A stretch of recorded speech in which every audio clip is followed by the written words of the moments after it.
নমস্কার,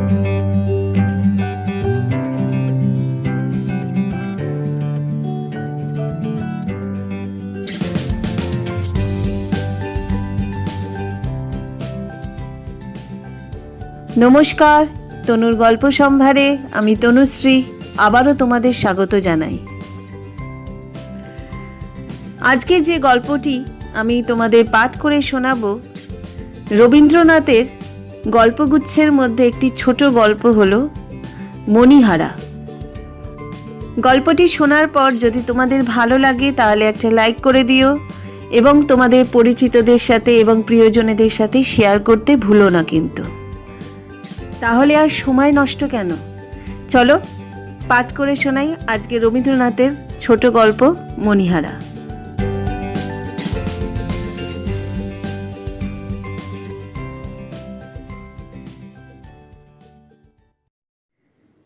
সেই জীর্ণপ্রায় বাঁধা ঘাটের ধারে আমার বোট লাগানো ছিল। তখন সূর্য অস্ত গিয়েছে। বোটের ছাদের উপরে মাঝি নামাজ পড়িতেছে। পশ্চিমের জ্বলন্ত আকাশপটে তাহার নীরব উপাসনা ক্ষণে ক্ষণে ছবির মতো আঁকা পড়িতেছিল।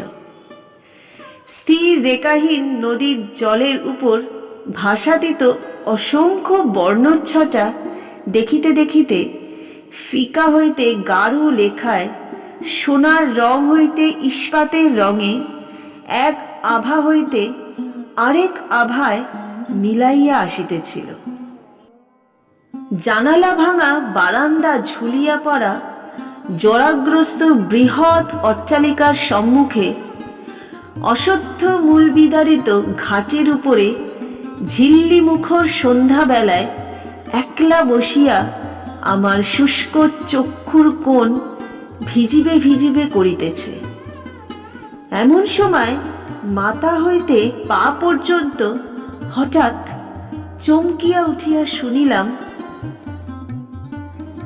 মহাশয়ের কোথা হইতে আগমন। দেখিলাম ভদ্রলোকটি স্বল্পা হারশীর্ণ, ভাগ্যলক্ষ্মী কর্তৃক নিতান্ত অনাদৃত। বাংলাদেশের অধিকাংশ বিদেশি চাকরের যেমন একরকম বহুকাল জীর্ণ সংস্কারবিহীন চেহারা, ইহারও সেই রূপ।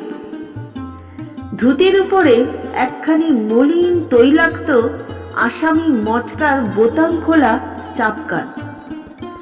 কর্মক্ষেত্রে হইতে যেন অল্পক্ষণ হইল ফিরিতেছেন এবং যে সময় কিঞ্চিত জলপান খাওয়া উচিত ছিল সে সময় হতভাগ্য নদী তীরে কেবল সন্ধ্যার হাওয়া খাইতে আসিয়াছেন। আগন্তুক সোপান পার্শ্বে আসন গ্রহণ করিলেন। আমি কহিলাম, আমি রাঁচি হইতে আসিতেছি। কি করা হয়? ব্যবসা করিয়া থাকে। কি ব্যবসা? হরিতকি, রেশমের গুটি এবং কাঠের ব্যবসা। কি নাম? ঈষৎ থামিয়া একটা নাম বলিলাম, কিন্তু সে আমার নিজের নাম নহে। ভদ্রলোকের কৌতূহল নিবৃত্তি হইল না। পুনরায় প্রশ্ন হইল, এখানে কি করিতে আগমন? আমি কহিলাম, বায়ু পরিবর্তন। লোকটি কিছু আশ্চর্য হইল, কহিল, মহাশয়, আজ প্রায় 6 বৎসর ধরিয়া এখানকার বায়ু এবং তাহার সঙ্গে সঙ্গে প্রত্যহ গড়ে 15 গ্রেন করিয়া কুইনাইন খাইতেছি, কিন্তু কিছু তো ফল পাই নাই। আমি কহিলাম, এ কথা মানিতেই হইবে। রাঁচি হইতে এখানে বায়ুর যথেষ্ট পরিবর্তন দেখা যাইবে। তিনি কহিলেন, আজ্ঞা হাঁ, যথেষ্ট। এখানে কোথায় বাসা করিবেন? আমি ঘাটের উপরকার জীর্ণ বাড়ি দেখাইয়া কহিলাম, এই বাড়িতে। বোধ করি লোকটির মনে সন্দেহ হইল। আমি এই পোড়ো বাড়িতে কোনো গুপ্তধনের সন্ধান পাইয়াছি, কিন্তু এ সম্বন্ধে আর কোনো তর্ক তুলিলেন না। কেবল আজ 15 বৎসর পূর্বে এই অভিশাপগ্রস্ত বাড়িতে যে ঘটনাটি ঘটিয়াছিল তাহারই বিস্তারিত বর্ণনা করিলেন। লোকটি এখানকার স্কুল মাস্টার। তাহার ক্ষুধা ও রোগ, শীর্ণ মুখে মস্ত একটা টাকের নিচে একজোড়া বড় বড় চক্ষু আপন কোটরের ভিতর হইতে অস্বাভাবিক উজ্জ্বলতায় জ্বলিতেছিল। তাহাকে দেখিয়া ইংরাজ কবি কোলরিজের সৃষ্ট প্রাচীন নাবিকের কথা আমার মনে পড়িল। মাঝি নামাজ পড়া সমাধা করিয়া রন্ধন কার্যে মন দিয়াছে। সন্ধ্যার শেষ আভাটুকু মিলাইয়া আসিয়া ঘাটের উপরকার জনশীর্ণ অন্ধকার বাড়ি আপন পূর্বাবস্থার প্রকাণ্ড প্রেতমূর্তির মতো নিস্তব্ধ দাঁড়াইয়া রহিল। স্কুল মাস্টার কহিলেন, আমি এই গ্রামে আসার প্রায় 10 বৎসর পূর্বে এই বাড়িতে ফণীভূষণ সাহা বাস করিতেন। তিনি তাহার অপুত্র পিতৃব্য দুর্গামোহন সাহার বৃহৎ বিষয় এবং ব্যবসায়ের উত্তরাধিকারী হইয়াছিলেন, কিন্তু তাহাকে একালে ধরিয়াছিল। তিনি লেখাপড়া শিখিয়াছিলেন। তিনি জুতা সমেত সাহেবের আপিসে ঢুকিয়া সম্পূর্ণ খাঁটি ইংরাজি বলিতেন। তাহাতে আবার দাড়ি রাখিয়াছিলেন। সুতরাং সাহেব সওদাগরের নিকট তাহার উন্নতির সম্ভাবনা মাত্র ছিল না। তাহাকে দেখিবা মাত্রই নব্যবঙ্গ বলিয়া ঠাহর হইত। আবার ঘরের মধ্যেও এক উপসর্গ জুটিয়াছিল।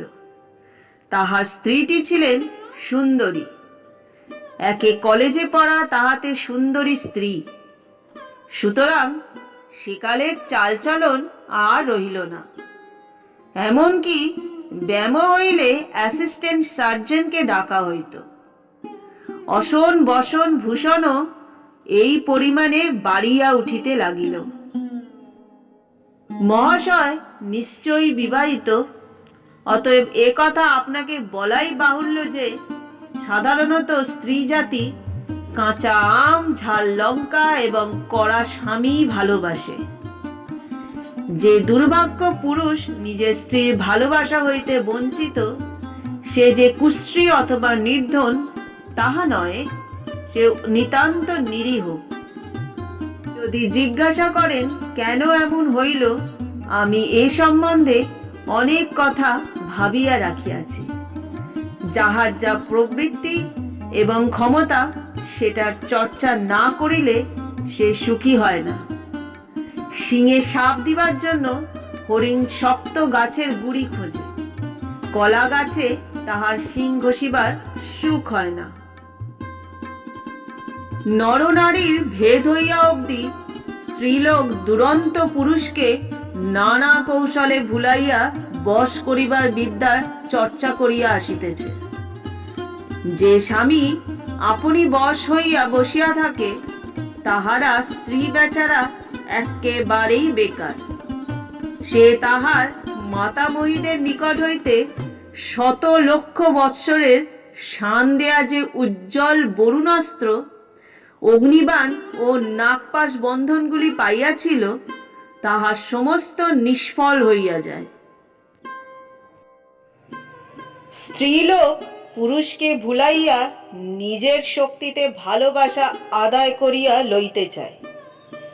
স্বামী যদি ভালো মানুষ হইয়া সে অবসরটুকু না দেয়, তবে স্বামীর অদৃষ্ট মন্দ এবং স্ত্রীরও ততোধিক। নবসভ্যতার শিক্ষামন্ত্রে পুরুষ আপন স্বভাবসিদ্ধ বিধাতা দত্ত সুমহৎ বর্বরতা হারাইয়া আধুনিক দাম্পত্য সম্বন্ধটাকে এমন শিথিল করিয়া ফেলিয়াছে। অবাগা ফণিভূষণ আধুনিক সভ্যতার কল হইতে অত্যন্ত ভালো মানুষটি হইয়া বাহির হইয়া আসিয়াছিল। ব্যবসায়ও সে সুবিধা করিতে পারিল না, দাম্পত্যেও তার তেমন সুযোগ ঘটে নাই। ফণিভূষণের স্ত্রী মণিমালিকা বিনা চেষ্টায় আদর, বিনা অশ্রুবর্ষণে ঢাকায় শাড়ি এবং বিনা দুর্জয় মানে বাজুবন্ধ লাভ করিত। এইরূপে তাহার নারী প্রকৃতি এবং সেই সঙ্গে তাহার ভালোবাসা নিশ্চেষ্ট হইয়া গিয়াছিল। সে কেবল গ্রহণ করিত, কিছু দিত না। তাহার নিরীহ এবং নির্বোধ স্বামীটি মনে করিত দানই বুঝি প্রতিদান পাইবার উপায়। একেবারে উল্টা বুঝিয়াছিল আর কি।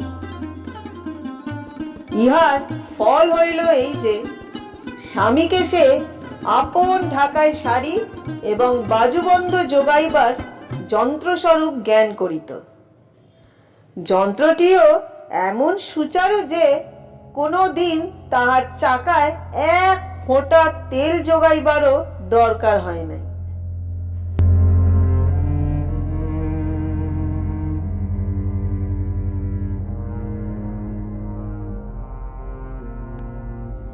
ফণিভূষণের জন্মস্থান ফুলবেড়ে, বাণিজ্য স্থান এখানে। কর্মানুরোধে এইখানেই তাহাকে অধিকাংশ সময় থাকিতে হইত। ফুলবেড়ের বাড়িতে তাহার মা ছিল না, তবু পিসি মাসি অন্য 5 জন ছিল। কিন্তু ফণিভূষণ পিসি মাসি ও অন্য 5 জনের উপকারার্থেই বিশেষ করিয়া সুন্দরী স্ত্রী ঘরে আনে নাই। সুতরাং স্ত্রীকে সে 5 জনের কাছ থেকে আনিয়া এই কুটিতে একলা নিজের কাছেই রাখিল। কিন্তু অন্যান্য অধিকার হইতে স্ত্রী অধিকারের প্রভেদ এই যে স্ত্রীকে 5 জনের কাজ হইতে বিচ্ছিন্ন করিয়া একলা নিজের কাছে রাখিলেই যে সব সময় বেশি করিয়া পাওয়া যায় তাহা নহে। স্ত্রীটি বেশি কথাবার্তা কইত না, পাড়া প্রতিবেশিনীদের সঙ্গেও তাহার মেলামেশা ছিল না। ব্রত উপলক্ষ করিয়া 2টো ব্রাহ্মণকে খাওয়ানো বা বৈষ্ণবীকে 2টো পয়সা ভিক্ষা বেশি দেয়া কখনো তাহার দ্বারা ঘটে নাই।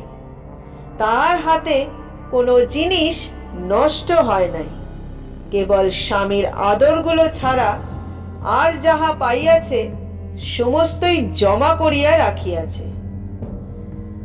আশ্চর্যের বিষয় এই যে সে নিজের অপরূপ যৌবনশ্রী হইতেও যেন লেশ মাত্র অপব্যয় ঘটিতে দেয় নাই। 24 বৎসর বয়সে সময়ও তাহাকে 14 বৎসরের মতো কাঁচা দেখিতেছিল। যাহাদের হৃৎপিণ্ড বরফের পিণ্ড, যাহাদের বুকের মধ্যে ভালোবাসার জ্বালা যন্ত্রণা স্থান পায় না, তাহারা বোধ করি সুদীর্ঘকাল তাজা থাকে। তাহারা কৃপণের মতো অন্তরে বাহিরে আপনাকে জমাইয়া রাখিতে পারে। ঘন পল্লবিত অতি সতেজ লতার মতো বিধাতা মণিমালাকে নিষ্ফলা করিয়া রাখিলেন, তাহাকে সন্তান হইতে বঞ্চিত করিলেন। অর্থাৎ তাহাকে এমন একটা কিছু দিলেন না যাহাকে সে আপন লোহার সিন্দুকের মণিমাণিক্য অপেক্ষা বেশি করিয়া বুঝিতে পারে, যাহা বসন্ত প্রভাতের নবসূর্যের মতো আপন কোমল উত্তাপে তাহার হৃদয়ের বরফ পিণ্ডটা গলাইয়া সংসারের উপর একটা স্নেহ নির্ঝর বহাইয়া দেয়। কিন্তু মণিমালিকা কাজকর্মে মজবুত ছিল, কখনোই সে লোকজন বেশি রাখে নাই। যে কাজ তাহার দ্বারা সাধ্য সে কাজে কেহ বেতন লইয়া যাইবে ইহা সে সহিতে পারিত না। সে কাহারর জন্য চিন্তা করিত না, কাহাকেও ভালোবাসিত না, কেবল কাজ করিত এবং জমা করিত। এই জন্য তাহার রোগ শোক তাপ কিছুই ছিল না। অপরিমিত স্বাস্থ্য, অবিচলিত শান্তি এবং সঞ্চয়মান সম্পদের মধ্যে সে সবলে বিরাজ করিত। অধিকাংশ স্বামীর পক্ষে ইহাই যথেষ্ট। যথেষ্ট কেন, ইহা দুর্লভ। অঙ্গের মধ্যে কোটিদেশ বলিয়া একটা ব্যাপার আছে, তাহা কোমরে ব্যথা না হইলে মনে পড়ে না। গৃহের আশ্রয় স্বরূপে স্ত্রী যে একজন আছে ভালোবাসার তাড়নায়, তাহা পদে পদে এবং তাহা 24 ঘন্টা অনুভব করার নাম ঘরকন্নার কোমরে ব্যথা। নিরতিশয় পাতিব্রত্যটা স্ত্রীর পক্ষে গৌরবের বিষয়, কিন্তু পতির পক্ষে আরামের নহে। আমার তো এইরূপ মত। মহাশয়, স্ত্রীর ভালোবাসা ঠিক কতটা পাইলাম, ঠিক কতটুকু কম পড়িল, অতি সূক্ষ্ম নীতি ধরিয়া তাহা অহরহ তৌল করিতে বসা কি পুরুষ মানুষের কর্ম? স্ত্রী আপনার কাজ করুক, আমি আপনার কাজ করি। ঘরের মোটা হিসাবটা তো এই। অব্যক্তের মধ্যে কতটা ব্যক্ত, ভাবের মধ্যে কতটুকু অভাব, সুস্পষ্টের মধ্যেও কি পরিমাণ ইঙ্গিত, অনুপরমাণুর মধ্যে কতটা বিপুলতা, ভালোবাসাবাসীর তত সুসূক্ষ্ম বোধশক্তি বিধাতা পুরুষ মানুষকে দেন নাই, দিবার প্রয়োজন হয় নাই। পুরুষ মানুষের তিল পরিমাণ অনুরাগ বিরাগের লক্ষণ হইয়া মেয়েরা বটে ওজন করিতে বসে। কথার মধ্যে হইতে আসল ভঙ্গিটুকু এবং ভঙ্গির মধ্যে হইতে আসল কথাটুকু চিরিয়া চিরিয়া চুনিয়া চুনিয়া বাহির করিতে থাকে। কারণ পুরুষের ভালোবাসাই মেয়েদের বল, তাহাদের জীবন ব্যবসায়ের মূলধন। ইহারই হাওয়ার গতিক লক্ষ্য করিয়া ঠিক সময় ঠিক মতো পাল ঘুরাইতে পারিলে তবেই তাহাদের তরণী তরিয়া যায়। এই জন্যই বিধাতা ভালোবাসামান যন্ত্রটি মেয়েদের হৃদয়ের মধ্যে ঝুলাইয়া দিয়াছেন, পুরুষদের দেন নাই। কিন্তু বিধাতা যাহা দেন নাই, সম্প্রতি পুরুষরা সেটি সংগ্রহ করিয়া লইয়াছেন। কবিরা বিধাতার উপর টেক্কা দিয়া এই দুর্লভ যন্ত্রটি, এই দিগদর্শন যন্ত্রশলাকাটি নির্বিচারে সর্বসাধারণের হস্তে দিয়াছে। বিধাতার দোষ দিই না, তিনি মেয়ে পুরুষকে যথেষ্ট ভিন্ন করিয়াই সৃষ্টি করিয়াছিলেন। কিন্তু সভ্যতায় সে ভেদ আর থাকে না। এখন মেয়েও পুরুষ হইতেছে, পুরুষও মেয়ে হইতেছে। সুতরাং ঘরের মধ্য হইতে শান্তি ও শৃঙ্খলা বিদায় লইল। এখন শুভ বিবাহের পূর্বে পুরুষকে বিবাহ করিতেছে না মেয়েকে বিবাহ করিতেছে, তাহা কোনো মতে নিশ্চয় করিতে না পারিয়া বর কন্যা উভয়েরই চিত্ত আশঙ্কায় দুরু দুরু করিতে থাকে।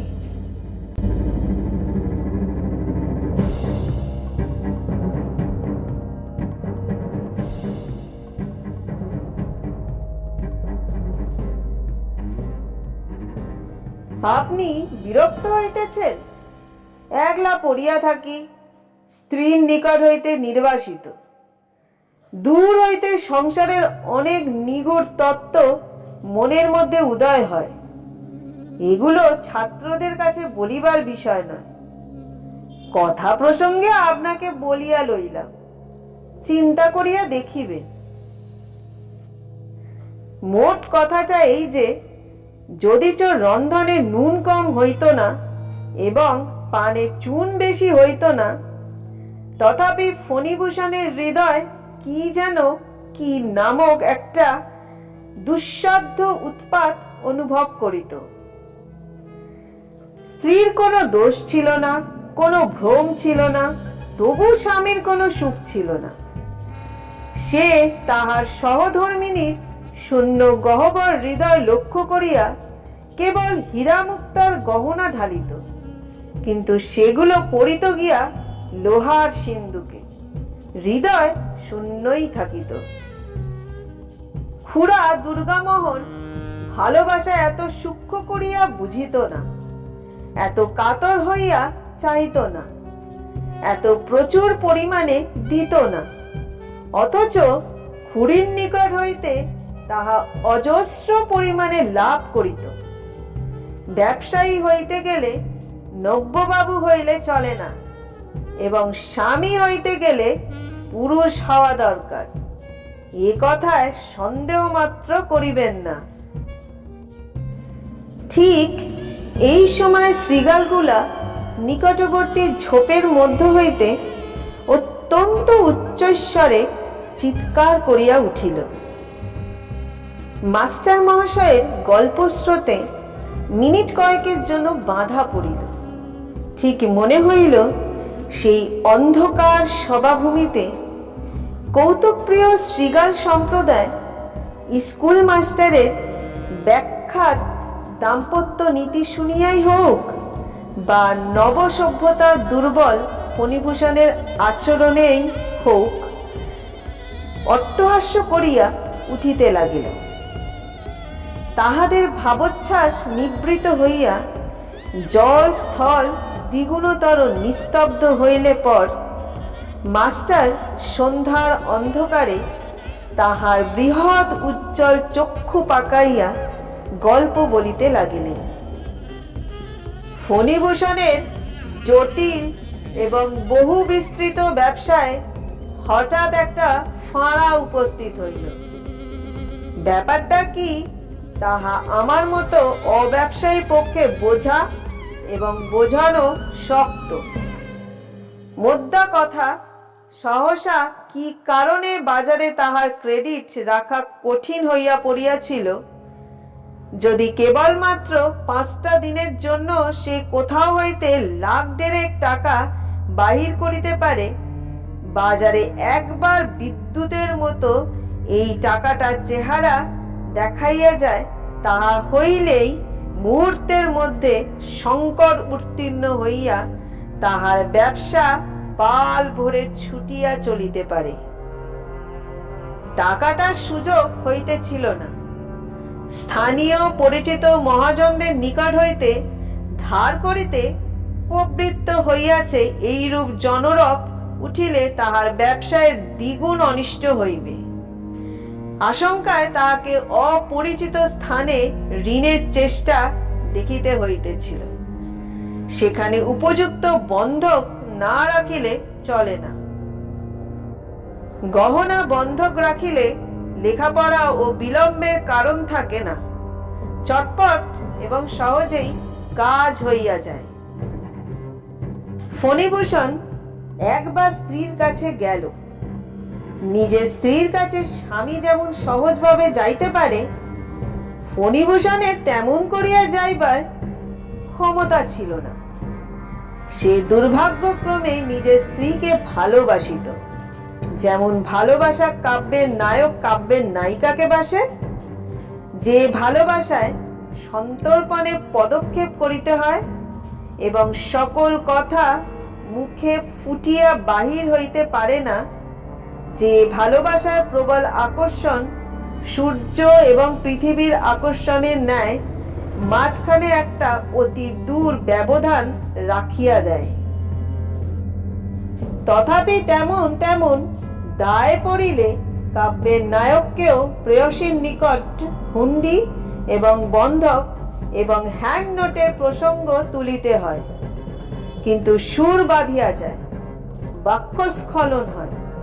এমন সকল পরিষ্কার কাজের কথার মধ্যেও ভাবের জরিমা ও বেদনার বিপদ আসিয়া উপস্থিত হয়। হতভাগ্য ফণিভূষণ স্পষ্ট করিয়া বলিতে পারিল না। ওগো, আমার দরকার হইয়াছে, তোমার গহনাগুলো দাও। কথাটা বলিল, অথচ অত্যন্ত দুর্বলভাবে বলিল।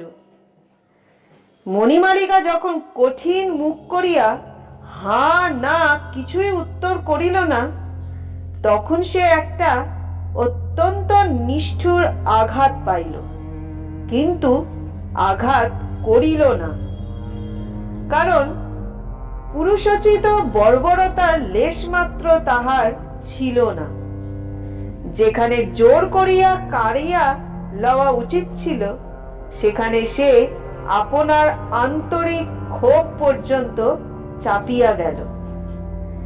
যেখানে ভালোবাসার একমাত্র অধিকার সর্বনাশ হইয়া গেলেও সেখানে বলকে প্রবেশ করিতে দিবে না, এই তাহার মনের ভাব। এ সম্বন্ধে তাহাকে যদি ভর্ৎসনা করা যাইত, তবে সম্ভবত সে এইরূপ সূক্ষ্ম তর্ক করিত যে, বাজারে যদি অন্যায় কারণেও আমার ক্রেডিট না থাকে, তবে তাই বলিয়া বাজার লুটিয়া লইবার অধিকার আমার নাই। স্ত্রী যদি স্বেচ্ছাপূর্বক বিশ্বাস করিয়া আমাকে গহনা না দেয়, তবে তাহা আমি কাড়িয়া লইতে পারি না। বাজারে যেমন ক্রেডিট, ঘরে তেমন ভালোবাসা। বাহুবল কেবলমাত্র রণক্ষেত্রে। পদে পদে এইরূপ অত্যন্ত সূক্ষ্ম সূক্ষ্ম তর্কসূত্র কাটিবার জন্যই কি বিধাতা পুরুষ মানুষকে এইরূপ উদার, এইরূপ প্রবল, এইরূপ বৃহদাকার করিয়া নির্মাণ করিয়াছিলেন। তাহার কি বসিয়া বসিয়া অত্যন্ত সুকুমার চিত্তবৃত্তিকে নিরতিশয় তনিমার সহিত অনুভব করিবার অবকাশ আছে, না ইহা তাহাকে শোভা পায়? যাহা হইউক, আপন উন্নত হৃদয়বৃত্তির গর্বে স্ত্রীর গহনা স্পর্শ না করিয়া ফণিভূষণ অন্য উপায়ে অর্থ সংগ্রহের জন্য কলিকাতায় চলিয়া গেল। সংসারে সাধারণত স্ত্রীকে স্বামী যতটা চেনে, স্বামীকে স্ত্রী তাহার চেয়ে অনেক বেশি চেনে। কিন্তু স্বামীর প্রকৃতি যদি অত্যন্ত সূক্ষ্ম হয়, তবে স্ত্রীর অনুবীক্ষণে তাহার সমস্তটা ধরা পড়ে না। আমাদের ফণিভূষণকে ফণিভূষণের স্ত্রী ঠিক বুঝিত না। স্ত্রীলোকের অশিক্ষিত পটুত্ব যে সকল বহুকালাগত প্রাচীন সংস্কারের দ্বারা গঠিত, অত্যন্ত নব্য পুরুষেরা তাহার বাহিরে গিয়া পড়ে। ইহারা এক রকমের। ইহারা মেয়ে মানুষের মতোই রহস্যময় হইয়া উঠিতেছে। সাধারণ পুরুষ মানুষের যে কটা বড় বড় কোটা আছে, অর্থাৎ কেউ বা বর্বর, কেউ বা নির্বোধ, কেউ বা অন্ধ, তাহার মধ্যে কোনোটাতেই ইহাদিগকে ঠিকমতো স্থাপন করা যায় না। সুতরাং মণিমালিকা পরামর্শের জন্য তাহার মন্ত্রীকে ডাকিল। গ্রাম সম্পর্কে অথবা দূর সম্পর্কের মণিমালিকার এক ভাই ফণিভূষণের কুঠিতে গোমস্তার অধীনে কাজ করিত। তাহার এমন স্বভাব ছিল না যে কাজের দ্বারা উন্নতি লাভ করে। কোনো একটা উপলক্ষ করিয়া আত্মীয়তার জোরে বেতন এবং বেতনেরও বেশি কিছু কিছু সংগ্রহ করিত। মণিমালিকা তাহাকে ডাকিয়া সকল কথা বলিল। জিজ্ঞাসা করিল, এখন পরামর্শ কি ভাই? সে অত্যন্ত বুদ্ধিমানের মতো মাথা নাড়িল, অর্থাৎ গতিক ভালো নহে। বুদ্ধিমানেরা কখনোই গতিক ভালো দেখে না। সে কহিল, বাবু কখনোই টাকা সংগ্রহ করিতে পারিবেন না। শেষকালে তোমার এই গহনাতে টান পড়িবেই। মণিমালিকা মানুষকে যেরূপ জানিত তাহাতে বুঝিল এইরূপ হওয়াই সম্ভব এবং ইহাই সঙ্গত। তাহার দুশ্চিন্তা সুতীব্র হইয়া উঠিল। সংসারে তাহার সন্তান নাই, স্বামী আছে বটে, কিন্তু স্বামীর অস্তিত্ব সে অন্তরের মধ্যে অনুভব করে না। অতএব যাহা তাহার একমাত্র যত্নের ধন, যাহা তাহার ছেলের মতো ক্রমে ক্রমে বৎসরে বৎসরে বাড়িয়া উঠিতেছে, যাহা রূপক মাত্র নহে, যাহা প্রকৃতই সোনা, যাহা মানিক, যাহা বক্ষের, যাহা কণ্ঠের, যাহা মাথার, সেই অনেক দিনের অনেক সাধের সামগ্রী এক মুহূর্তেই ব্যবসায়ের অতলস্পর্শ গহ্বরের মধ্যে নিক্ষিপ্ত হইবে, ইহা কল্পনা করিয়া তাহার সর্বশরীর হিম হইয়া আসিল। সে কহিল, কি করা যায়? মধুসূদন কহিল, গহনাগুলো লইয়া এই বেলা বাপের বাড়ি চলো।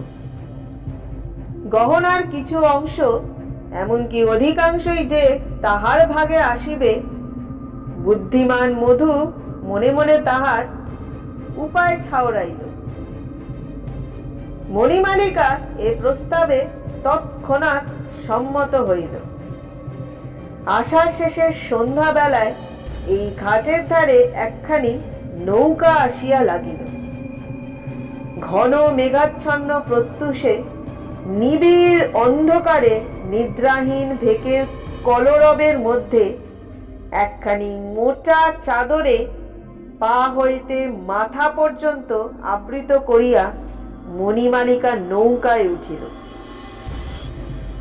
মধুসূদন নৌকার মধ্য হইতে জাগিয়া উঠিয়া কহিল, গহনার বাক্সটা আমার কাছে দাও।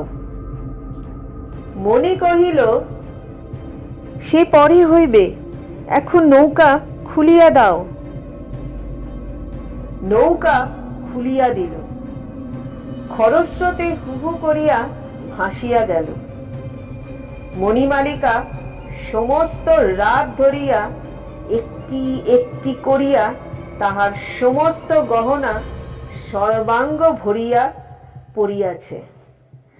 মাথা হইতে পা পর্যন্ত আর স্থান ছিল না। বাক্সে করিয়া গহনা লইলে সে বাক্স হাতছাড়া হইয়া যাইতে পারে, এই আশঙ্কা তাহার ছিল। কিন্তু গায়ে পড়িয়া গেলে তাহাকে না বধ করিয়া সেই গহনা কেহ লইতে পারিবে না। সঙ্গে কোনো প্রকার বাক্স না দেখিয়া মধুসূদন কিছু বুঝিতে পারিল না। মোটা চাদরের নিচে যে মণিমালিকার দেহ প্রাণের সঙ্গে সঙ্গে দেহ প্রাণের অধিক গহনাগুলো আচ্ছন্ন ছিল, তাহা সে অনুমান করিতে পারে নাই। মণিমালিকা ফণিভূষণকে বুঝিত না বটে, কিন্তু মধুসূদনকে চিনিতে তাহার বাকি ছিল না। মধুসূদন গোমস্তার কাছে একখানি চিঠি রাখিয়া গেল যে সে কর্ত্রীকে পিত্রালয়ে পৌঁছাইয়া দিতে রওনা হইল। গোমস্তা ফণিভূষণের বাপের আমলের। সে অত্যন্ত বিরক্ত হইয়া হ্রস্ব ইকারকে দীর্ঘ ইকার এবং দন্ত শকে তালব্য শকে করিয়া মনিবকে এক পত্র লিখিল। ভালো বাংলা লিখিল না, কিন্তু স্ত্রীকে অযথা প্রশ্রয় দেয়া যে পুরুষোচিত নহে, এই কথাটা ঠিক মতোই প্রকাশ করিল। ফণিভূষণ মণিমালিকার মনের কথাটা ঠিক বুঝিল। তাহার মনে এই আঘাতটা প্রবল হইল যে আমি গুরুতর ক্ষতি সম্ভাবনা সত্ত্বেও স্ত্রীর অলঙ্কার পরিত্যাগ করিয়া প্রাণপণ চেষ্টায় অর্থ সংগ্রহে প্রবৃত্ত হইয়াছি, তবু আমাকে সন্দেহ, আমাকে আজিও চিনিল না। নিজের প্রতি যে নিদারুণ অন্যায়ে ক্রুদ্ধ হওয়া উচিত ছিল, ফণিভূষণ তাহাতে ক্ষুব্ধ হইল মাত্র। পুরুষ মানুষ বিধাতার ন্যায়দণ্ড, তাহার মধ্যে তিনি বজ্রাগ্নি নিহত করিয়া রাখিয়াছেন।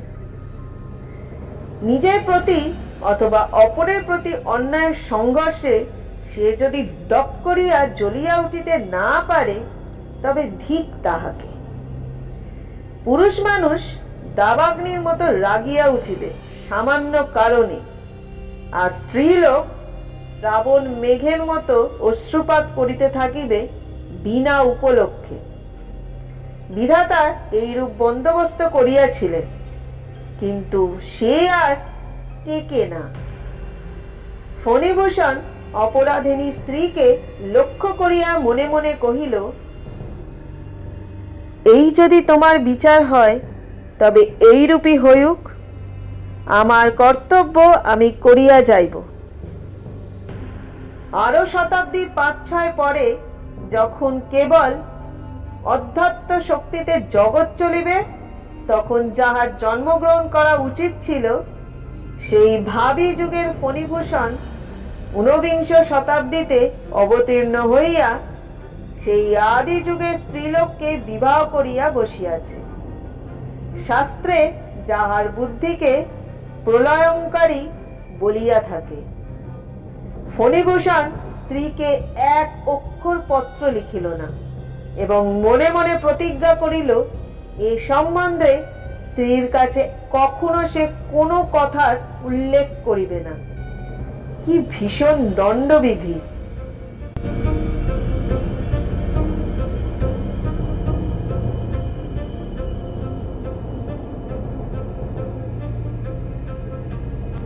দিন 10 পরে কোনো মতে যথোপযুক্ত টাকা সংগ্রহ করিয়া বিপদে উত্তীর্ণ ফণিভূষণ বাড়ি আসিয়া উপস্থিত হইল।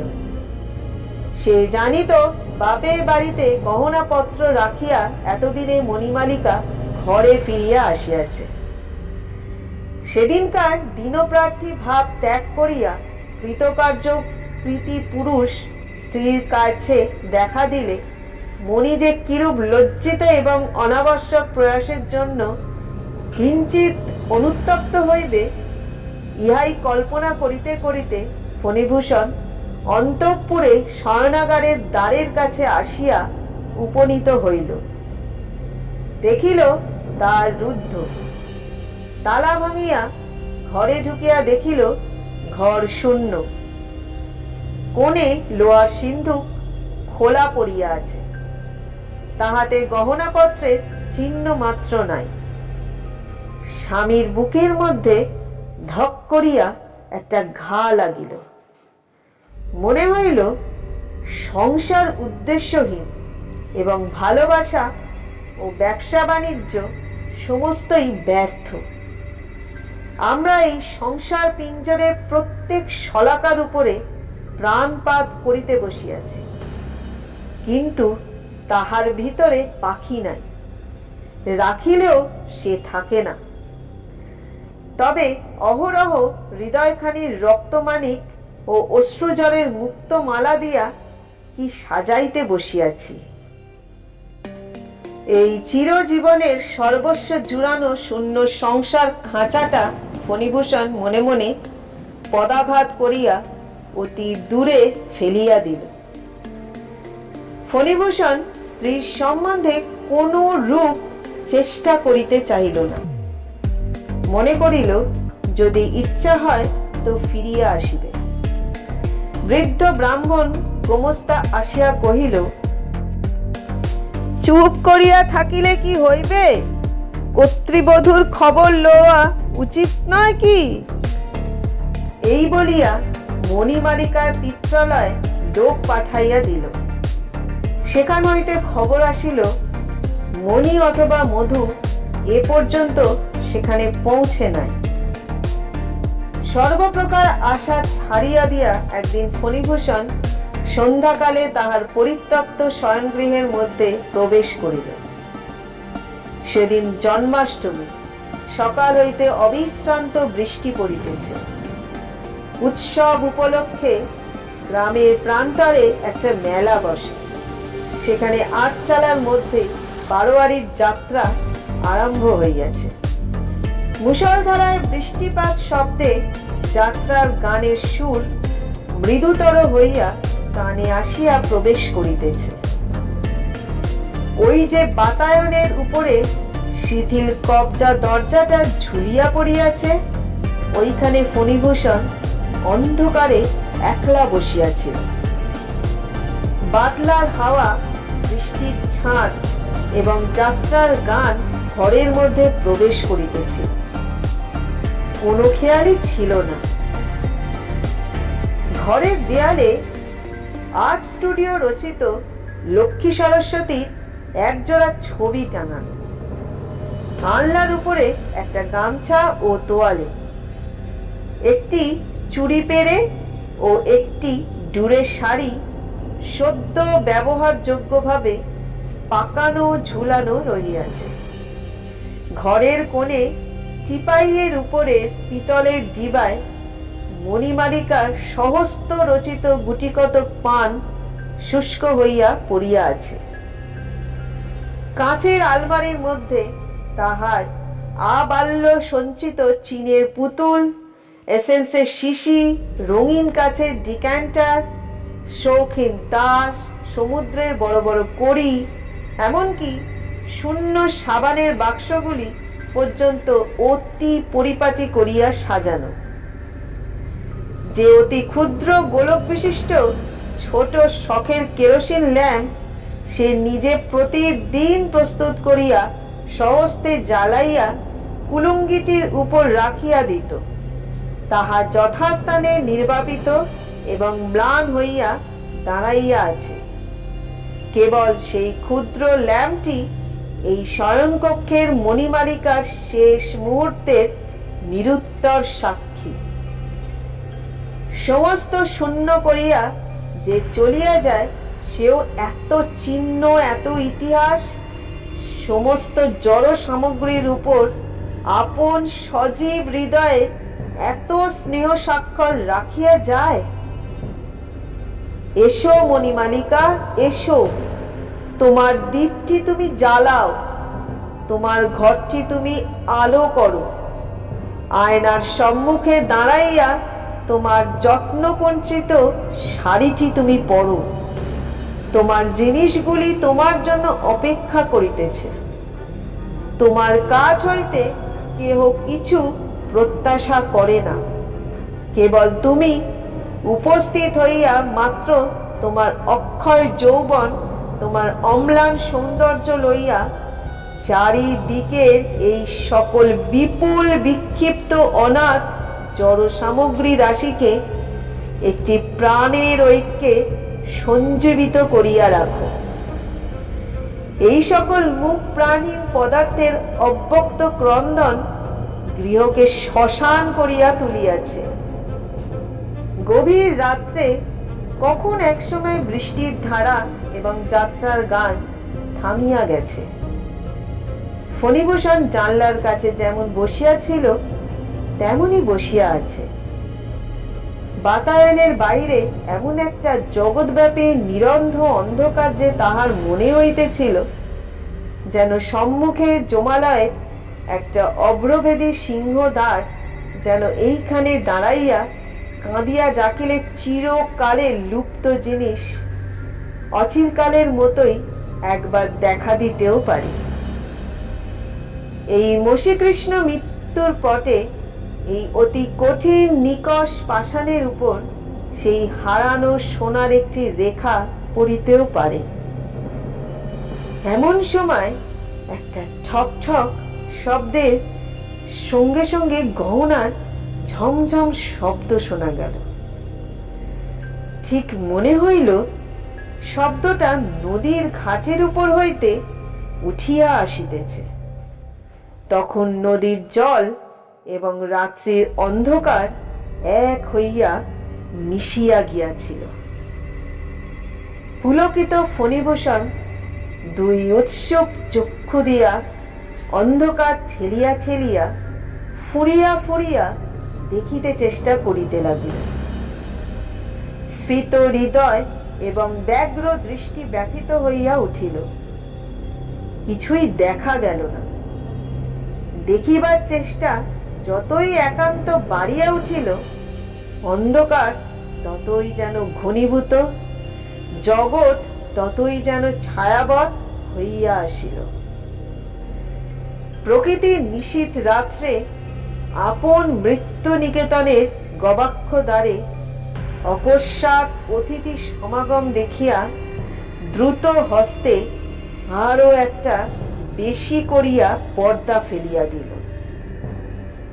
শব্দটা ক্রমে ঘাটের সর্বোচ্চ সোপান্তল ছাড়িয়া বাড়ির দিকে অগ্রসর হইতে লাগিল। বাড়ির সম্মুখে আসিয়া থামিল। দেউড়ি বন্ধ করিয়া দারোয়ান যাত্রা শুনিতে গিয়াছিল। তখন সেই রুদ্ধ দ্বারের উপর ঠক ঠক ঝম ঝম করিয়া ঘা পড়িতে লাগিল, যেন অলঙ্কারের সঙ্গে সঙ্গে একটা শক্ত জিনিস দ্বারের উপর আসিয়া পড়িতেছে। ফণিভূষণ আর থাকিতে পারিল না। নির্বাণ দ্বীপ কক্ষগুলি পার হইয়া অন্ধকার সিঁড়ি দিয়া নামিয়া রুদ্ধ দ্বারের নিকট আসিয়া উপস্থিত হইল। দ্বার বাহির হইতে তালা বন্ধ ছিল। ফণিভূষণ প্রাণপণে দু হাতে সেই দ্বার নাড়া দিতেই সেই সংঘাতে এবং তাহার শব্দে চমকিয়া জাগিয়া উঠিল। দেখিতে পাইল সে নিদ্রিত অবস্থায় উপর হইতে নিচে নামিয়া আসিয়াছিল। তাহার সর্বশরীর ঘর্মাক্ত, হাত পা বরফের মতো ঠান্ডা এবং নির্বাপিত নির্মনোন্মুখ প্রদীপের মতো স্ফুরিত হইতেছে। স্বপ্ন ভাঙিয়া দেখিল বাহিরে আর কোনো শব্দ নাই, কেবল শ্রাবণের ধারা তখনও ঝরঝর শব্দে পড়িতেছিল এবং তাহারই সহিত মিশ্রিত হইয়া শোনা যাইতেছিল যাত্রার ছেলেরা ভোরের সুরে তা ধরিয়াছে। যদিচ ব্যাপারটা সমস্তই স্বপ্ন, কিন্তু এত অধিক নিকটবর্তী এবং সত্যব্যত যে ফণিভূষণের মনে হইল যেন অতি অল্পের জন্যেই সে তাহার অসম্ভব আকাঙ্ক্ষার আশ্চর্য সফলতা হইতে বঞ্চিত হইল। সেই জলপতন শব্দের সহিত দুরাগত ভৈরবীর তান তাহাকে বলিতে লাগিল, এই জাগরণী স্বপ্ন, এই জগৎই মিথ্যা। তাহার পরের দিনও যাত্রা ছিল এবং দারোয়ানেরও ছুটি ছিল। ফণিভূষণ হুকুম দিল, আজ সমস্ত রাত্রি যেন দেউড়ির দরজা খোলা থাকে। দারোয়ান কহিল, মেলা উপলক্ষে নানা দেশ হইতে নানা প্রকার লোক আসিয়াছে, দরজা খোলা রাখিতে সাহস হয় না। ফণিভূষণ সে কথা মানিল না। দারোয়ান কহিল, তবে আমি সমস্ত রাত্রি হাজির থাকিয়া পাহারা দিব। ফণিভূষণ কহিল, সে হইবে না, তোমাকে যাত্রা শুনিতে যাইতেই হইবে। দারোয়ান আশ্চর্য হইয়া গেল। পরদিন সন্ধ্যাবেলায় দীপ নিভাইয়া দিয়া ফণিভূষণ তাহার শয়ন কক্ষের সেই বাতায়নে আসিয়া বসিল। আকাশে অবৃষ্টির সংরম্ভ মেঘ এবং চতুর্দিকে কোনো একটি অনির্দিষ্ট আসন্ন প্রতীক্ষার নিস্তব্ধতা, ভেকের অশ্রান্ত কলরব এবং যাত্রার গানের চিৎকার ধ্বনি সেই স্তব্ধতা ভাঙিতে পারে নাই। কেবল তাহার মধ্যে একটা অসঙ্গত অদ্ভুত রস বিস্তার করিতেছিল। অনেক রাত্রে একসময় ভেক এবং ঝিল্লি এবং যাত্রার দলেরা চুপ করিয়া গেল এবং রাত্রের অন্ধকারের উপরে আরও একটা কিসের অন্ধকার আসিয়া পড়িল। বুঝা গেল এইবার সময় আসিয়াছে। পূর্বদিনের মতো নদীর ঘাটে একটা ঠক ঠক এবং ঝমঝম শব্দ উঠিল, কিন্তু ফণিভূষণ সেদিকে চোখ ফিরাইল না। তাহার ভয় হইল, পাছে অধীর ইচ্ছা এবং অশান্ত চেষ্টায় তাহার সকল ইচ্ছা সকল চেষ্টা ব্যর্থ হইয়া যায়, পাছে আগ্রহের বেগ তাহার ইন্দ্রিয় শক্তিকে অভিভূত করিয়া ফেলে। সে আপনার সকল চেষ্টা নিজের মনকে দমন করিবার জন্য প্রয়োগ করিল। কাঠের মূর্তির মতো শক্ত হইয়া স্থির হইয়া বসিয়া রহিল। সিঞ্জিত শব্দ আজ ঘাট হইতে ক্রমে ক্রমে অগ্রসর হইয়া মুক্ত দ্বারের মধ্যে প্রবেশ করিল। শোনা গেল অন্দরমহলের গোল সিঁড়ি দিয়া ঘুরিতে ঘুরিতে শব্দ উপরে উঠিতেছে। ফণিভূষণ আপনাকে আর দমন করিতে পারে না। তাহার বক্ষ তুফানের ডিঙির মতো আছাড় খাইতে লাগিল এবং নিঃশ্বাস রোধ হইবার উপক্রম হইল। গোল সিঁড়ি শেষ করিয়া সেই শব্দ বারান্দা দিয়া ক্রমে ঘরের নিকটবর্তী হইতে লাগিল। অবশেষে ঠিক সেই শয়ন কক্ষের দ্বারের কাছে আসিয়া খট খট এবং ঝম ঝম থামিয়া গেল। কেবল চৌকাঠটি পার হইলেই হয়। ফণিভূষণ আর থাকিতে পারিল না। তাহার রুদ্ধ আবেগ এক মুহূর্তে প্রবল বেগে উচ্ছ্বসিত হইয়া উঠিল। সে বিদ্যুৎ বেগে চৌকি হইতে উঠিয়া কাঁদিয়া চিৎকার করিয়া উঠিল, মণি! অমনি সচকিত হইয়া জাগিয়া দেখিল তাহারই সেই ব্যাকুল কণ্ঠের চিৎকারে ঘরের শাঁসিগুলা পর্যন্ত ধ্বনিত স্পন্দিত হইতেছে। বাহিরে সেই ভেকের কলরব এবং যাত্রার ছেলেদের ক্লিষ্ট কণ্ঠের গান। ফণিভূষণ নিজের ললাটে সবলে আঘাত করিল। পরদিন মেলা ভাঙিয়া গেছে। দোকানি এবং যাত্রার দল চলিয়া গেল। ফণিভূষণ হুকুম দিল সেদিন সন্ধ্যার পর তাহার বাড়িতে সে নিজে ছাড়া আর কেহই থাকিবে না। চাকরেরা স্থির করিল বাবু তান্ত্রিক মতে একটা কি সাধনে নিযুক্ত আছে। ফণিভূষণ সমস্ত দিন উপবাস করিয়া রহিল। জনশূন্য বাড়িতে সন্ধ্যা বেলায় ফণিভূষণ বাতায়ন তলে আসিয়া বসিল। সেদিন আকাশের স্থানে স্থানে মেঘ ছিল না এবং ধৌত নির্মল বাতাসের মধ্য দিয়া নক্ষত্রগুলিকে অত্যুজ্জ্বল দেখাইতেছিল। কৃষ্ণপক্ষ দশমীর চাঁদ উঠিতে অনেক বিলম্ব আছে। মেলা উত্তীর্ণ হইয়া যাওয়াতে পরিপূর্ণ নদীতে নৌকা মাত্রই ছিল না এবং উৎসব জাগরণ ক্লান্ত গ্রাম 2 রাত্রি জাগরণের পর আজ গভীর নিদ্রায় নিমগ্ন।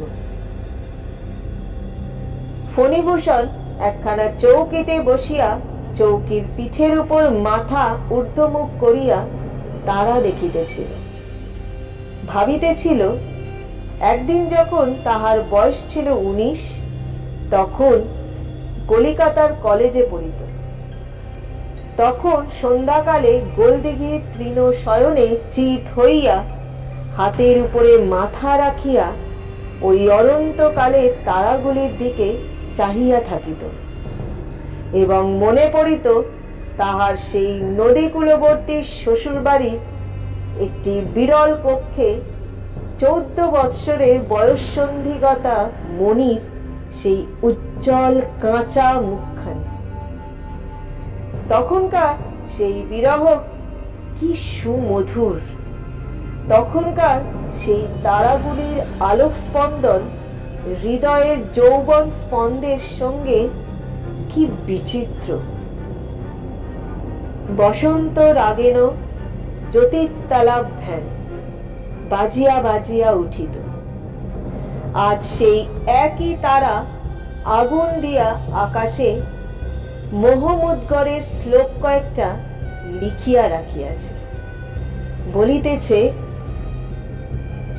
সংসারও হয় মতিব বিচিত্র।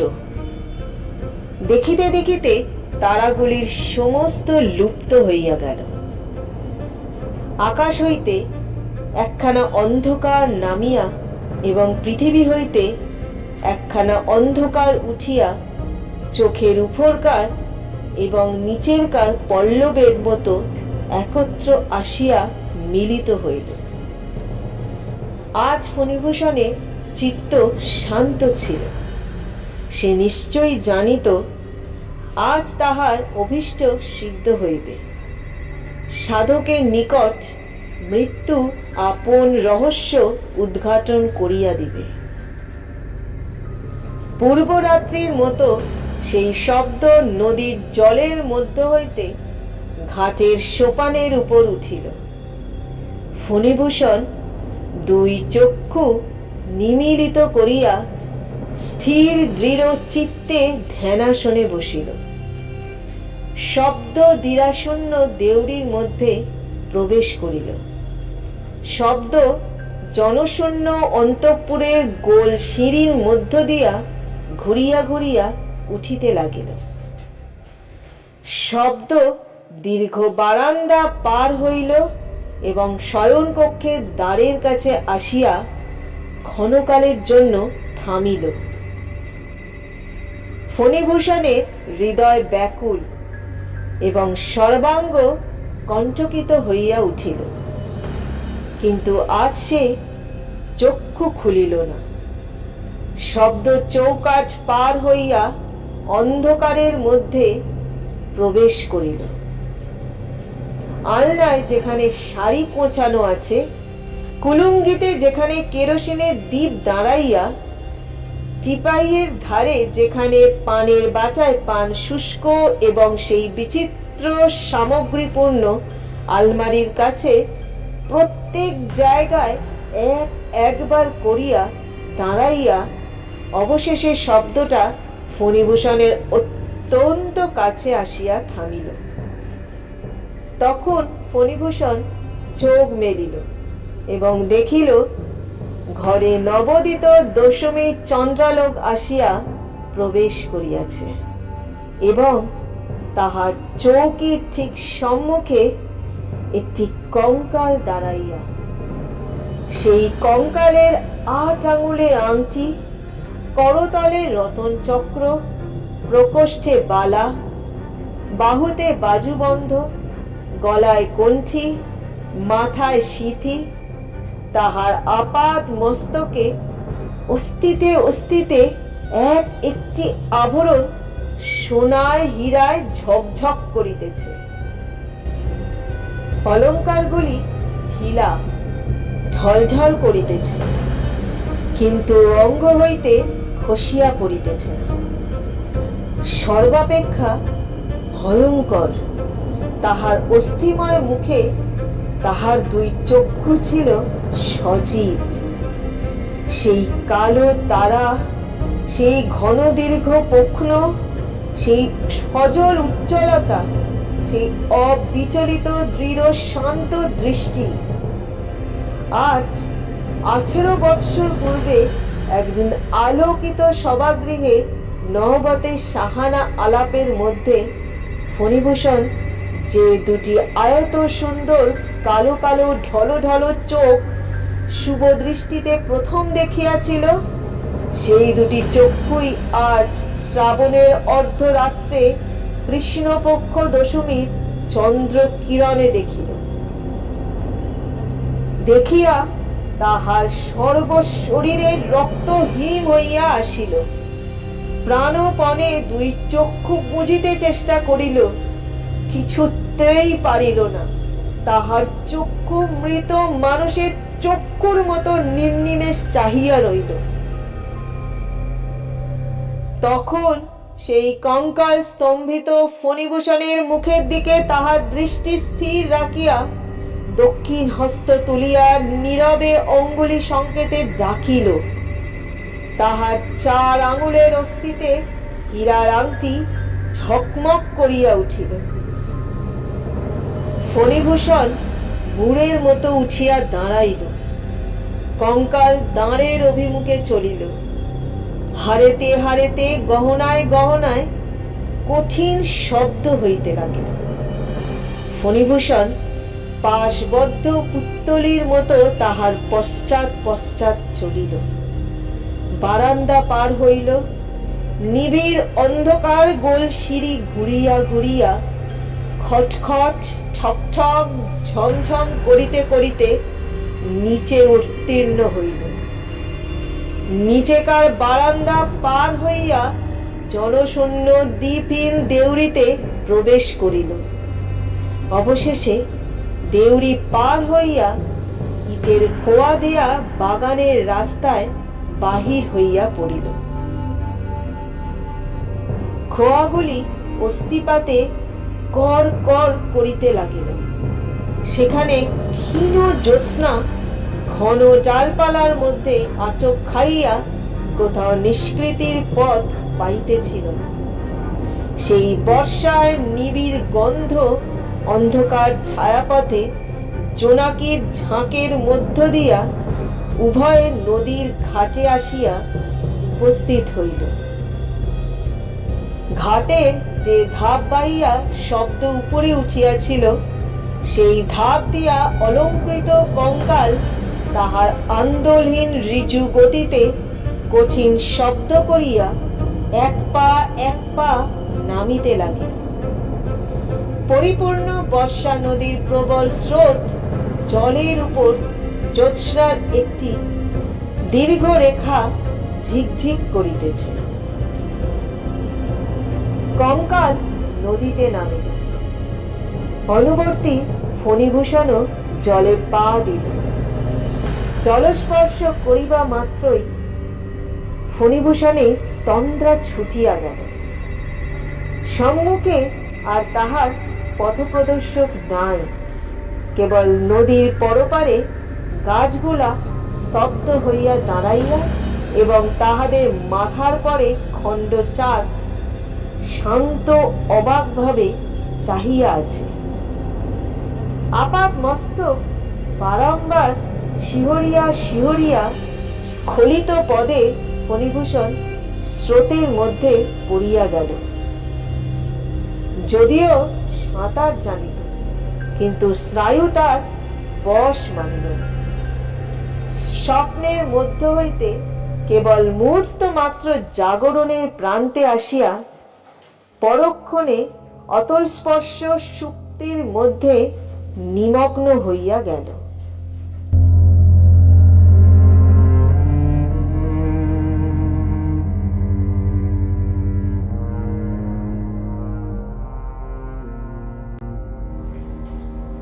গল্প শেষ করিয়া স্কুল মাস্টার খানিকক্ষণ থামিলেন। হঠাৎ থামিবা মাত্র বোঝা গেল তিনি ছাড়া ইতিমধ্যে জগতের আর সকলই নীরব নিস্তব্ধ হইয়া গেছে। অনেকক্ষণ আমি একটি কথাও বলিলাম না এবং অন্ধকারে তিনি আমার মুখের ভাবও দেখিতে পাইলেন না। আমাকে জিজ্ঞাসা করিলেন, আপনি কি এ গল্প বিশ্বাস করিলেন না? আমি জিজ্ঞাসা করিলাম, আপনি কি ইহা বিশ্বাস করেন? তিনি কহিলেন, না।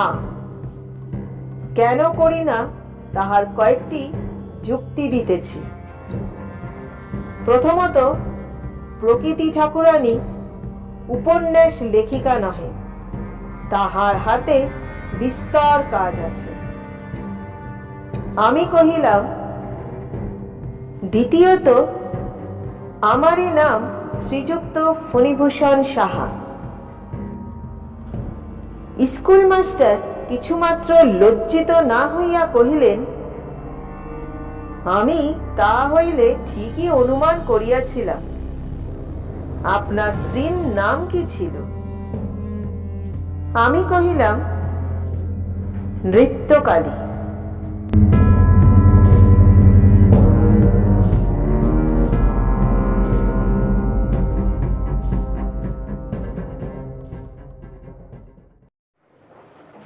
এতক্ষণ তোমরা শুনছিলে রবীন্দ্রনাথ ঠাকুরের একটি অলৌকিক রহস্যময় গল্প মণিহারা। গল্পটি তোমাদের কেমন লাগলো তোমাদের মূল্যবান মতামত জানিও। পরবর্তী গল্প শুনতে হলে যারা এখন আমার চ্যানেলটাকে সাবস্ক্রাইব করোনি তারা আমার চ্যানেলটাকে সাবস্ক্রাইব করো এবং পাশে থাকা বেল আইকনটি প্রেস করে দিও। আজকের মতো বিদায় নিচ্ছি, আবার আসবো নতুন একটা গল্প নিয়ে। সবাই ভালো থেকো, সুস্থ থেকো।